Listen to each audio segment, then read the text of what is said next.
Some residents of Manila evacuated due to heavy rains and flooding. For the latest on the ground, we have Mobile Journal Daniel Dayaw reporting live. Daniel, go ahead.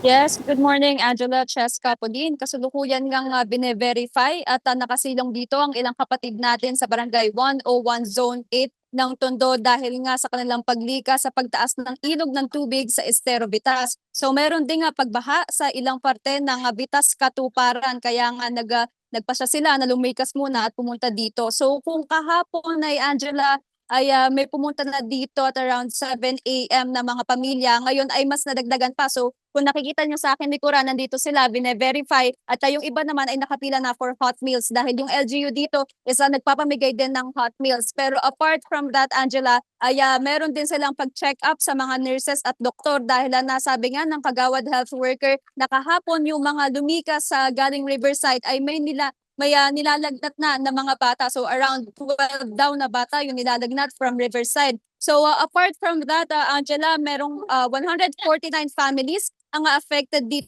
at 546 individuals. But then again, ito nga nagpaparegister at bine-verify pa nga ang ilang mga kapatid natin dito. So far, wala namang ulan dito pero malakas pa rin yung hangin kaya yung ilang mga kapatid natin lalo sa Pitas Katugparan na tinangay daw yung yero ay hindi pa rin makapunta sa kanilang bahay. Angela.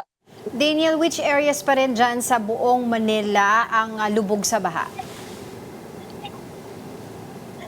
Yes, Angela. So far, sa mga nadaanan kong parte ng Manila, lalo na sa Road 10, C5 at sa Quezon City ay wala namang baha. Pero merong malaking baha doon sa Taft area, bandang Quirino, dahil doon na madalas nagkakaroon ng pagbaha. Pero yung baha doon is gutter deep lang, Angela.